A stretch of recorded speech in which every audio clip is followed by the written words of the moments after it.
How about a Coppola quick facts? Tom Hanks originally conceived the idea for an animated film adaptation after reading the book with his child, which I'm guessing Colin that's Hanks. why Chet Hanks ended up the way that he did. It's gonna be an ant summer. Come on, boys. This White boy fucking summer, guy. ant style.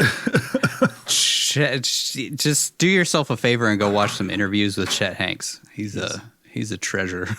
He really is an American treasure. Oh, okay. Yeah, I don't even know who that was until I looked it up. He's the American Andrew Tate. Jesus Christ. He's got an Illuminati tattoo on his chest. Dude is he's the Willow Smith of the family. I mean, you're not doing your kid any favors naming them Chet. You know, it's like this kid, he's going to be an actor. I'll name him Colin. This one, Chet. I'm gonna name him. He's going to end up with a neck tattoo. I'm going to name him Chet. He's a rapper.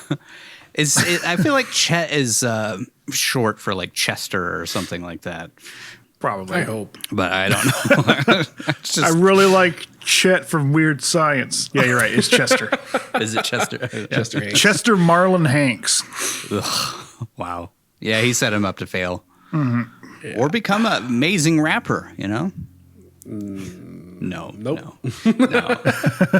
He's Corey Feldman levels of rap. Like. Only a reference 1% of our crowd. Yeah. Who's Corey Feldman? Who's that? Goonies. He then sent a copy to John A. Davis due to Davis's work on the animated film Jimmy Neutron Boy Genius. Like, how do you watch Jimmy Neutron and be like, yeah, that's the guy I want animating my major motion picture that I'm hoping to recoup my money from? I don't know, because it's crazy. I mean, maybe Chet liked it. Well, I mean, you think like I wonder if he pitched it to Pixar and they're like, no, we did Bugs Life. We already did this movie. Yeah. And then DreamWorks was like, we already did this movie. Yeah. And then, I don't know, He was the like- company that made Food Fight was like, we already did this movie. It's never going to come out, though. Who is it? It's DNA Productions. Well-known studio that was battling with Pixar at the time. DNA Productions. Everybody remember them. Right? Yeah, No? yeah, dude. It was like the HD versus Blu-ray battle. Davis came up with a potential take on the story within a few days, and he said, quote, "To be honest, when I first looked at it, I thought, oh, why does it have to be ants again?" Which is what the whole rest of the world said, too. Yeah, that's what the audience said, which is why no one went and saw it. Yeah. But the more I thought about it, I said, so what? It's got as much to do with The Incredible Shrinking Man as it does the other bug movies that have come out. It's a completely different story. Is it? It's like Honey, I Shrunk the Kids mixed with A Bug's Life. I mean, he's saying it's different than A Bug's Life and Ants, which it's been a while since I've seen those, but I think it's it is fairly different. I mean, it is, because they don't shrink humans in either of those films. Yeah. And A Bug's Life and Ants are two separate movies. One's right. fun, and the other one is depressing as A Woody shit. Allen film. Yeah. I actually watched Ants a lot more than A Bug's Life as a kid, so I liked that one more because I saw it more. Like I saw that one in the theater. I didn't see Bug's Life in theater. Yeah, I saw but- Ants first. Yeah, same. Probably because it was easier to distribute. Yeah. But yeah. Ultimately, like I watched Bug's Life probably 3 or 4 years after the first time seeing Ants, and I was like, oh, now I get it why this one is more popular than Ants, because it's a better movie and it's not a serious like take on hierarchy and class systems and all that. Ants kind of stuff. is like an adult movie. Yeah, it really which is is. weird. With creepy ant faces. He's got like a little ant who's just very fed up with the world. Kids love Woody Allen and Sylvester Stallone. Didn't Dennis Leary play the grasshopper in that one, or was that in Bug's That was Life? Bug's Life. See, I can't even I think. keep them straight. Was it Dennis Leary? I keep Dennis thinking Leary it's went Dennis on to Hopper, but because Dreamsworth. the guy's name is the character's name is Hopper. I think the grasshopper in Bug's Life. So I keep thinking it's Dennis Hopper that played him. Dennis Hopper, Which also would have been good. That would have been awesome. That would have been great. Hanks agreed with John A. Davis that the story could be expanded considerably since the original book is only about 2,000 words. Keith Alcorn, who's also the co-creator of Jimmy Neutron, had a similar initial reaction to the project as Davis. He said, quote, "My first thought was not another Ant movie." So the two guys responsible for this thing were both like initially like, the world doesn't need another one of these to things. Be successful. I mean, Exactly. if they both had that reaction, undoubtedly the audience is going to have that reaction. Yeah. Which And then spoilers, they saw did.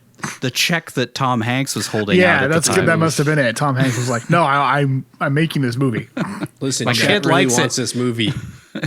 My kid likes it. He's in the special class at the elementary school. I gonna want to make get it him a for him movie, for his damn it. 18th birthday. He's graduating 6th grade. It's gonna be special. Alcorn said, but looking at the actual story, this was really about a little boy and how he learns about the world by having to live beneath the surface.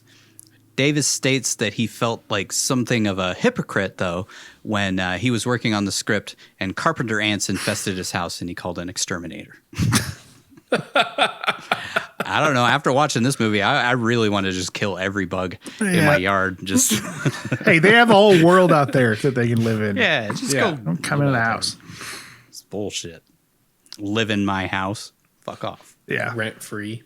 DNA Productions was the company that produced this thing, and unfortunately, due to the horrible performance of this crap film, they ended up having to close their doors. This was their only collaboration with Warner Brothers, so really took a big swing and missed on this one. Poor box office and other things that were happening behind the scenes apparently contributed to them closing down. Though this was the first Warner Brothers animated movie to be released in IMAX. Oof. IMAX 3D. Why? This movie. Why? Oh yeah, This you remember that visual 3D phase? spectacle. Yeah. Yeah. Yeah, when it, like every frickin' movie was coming out in 3D for some reason. It was like a repeat of the 80s, but with better glasses. Yeah. This, sadly, is the final theatrical movie of Ricardo Montalban's career. I pointed out in the breakdown, but like it just makes no sense that there would be one Mexican guy, one Mexican ant out of all He's of them. a transplant. He has such a like commanding, strong, booming voice. I'm glad that he at least got to go out on something where he was able to showcase that a little bit, but it is kind of sad that he went out on this. Yeah, I mean, he doesn't really sound like an old, infirm man, so I don't know how old he was when he did that. But I think he was like 70-something at the time. This was the first theatrically released animated film of Nicolas Cage's career. He did do Christmas Carol, but of course that wasn't released in theaters. Yeah. Oh, shit. One of the worst movies we've ever done. I will say this movie's better than that. Oh, yeah. 100%. By leaps and bounds. I think of kids course- would actually enjoy this movie, so that's a plus. Yeah, true. It's not a joyless slog of a film. There's at least a few moments that might make you like, exhale through your nose. Yeah. My kid Maybe liked not it. laugh, but There's more than I could say about the Crudes. yeah. It's kind of weird that you would like this one over the Crudes. I don't know. The Crudes was very like slapsticky. Yeah. This one Yeah. actually kind of had like a story and wasn't just I think it's just the people in the characters nuts. too. Bugs are more relatable to kids maybe than cavemen.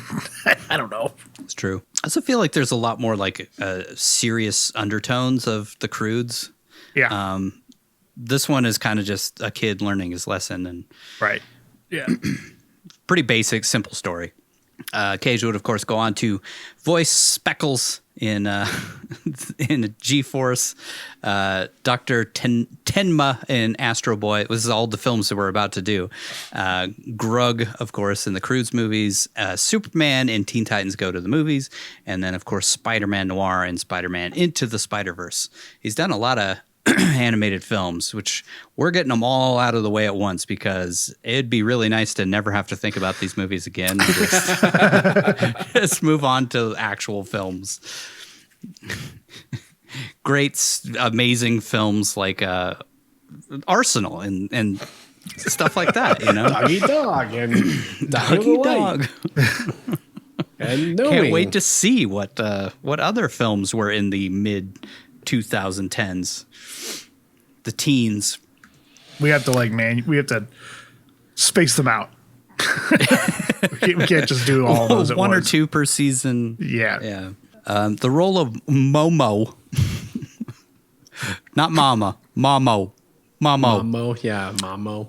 Lucas's grandmother was originally supposed to be voiced by Shirley MacLaine, Cage's co-star in Guarding Tess. But during production, the role was recast with Lily Tomlin. I'm not really sure. Maybe she got ill or maybe she just didn't like it. I don't know. And some of Momo's shots had to be reanimated once Momo, her dialogue was re-recorded. Similarly, some of the shots with Fugax had to be reanimated when Alan Cumming was replaced by Bruce Campbell. I guess both of the Shirley MacLaine and Alan Cumming may not have been quite as goofy as they were hoping. Yeah, like if they recorded lines for it, then they probably recast for production Seems like reasons. this happens a lot with like animated films. A big member of the cast just gets replaced because they're like, this isn't vibing with the animation at all. Mm-hmm. Yeah. Alan Cumming, of course, you'll all know from X-Men 2 as Nightcrawler, or from the goddamn The Traitors show that Peacock advertises every 5 seconds on their app. And Goldeneye. I hate that guy so much. All things considered, though, he's had a great career for a guy named after Jizz. Yeah. Hey, he was a great Nightcrawler. He was. He didn't talk much. That's why. Yeah. Yeah.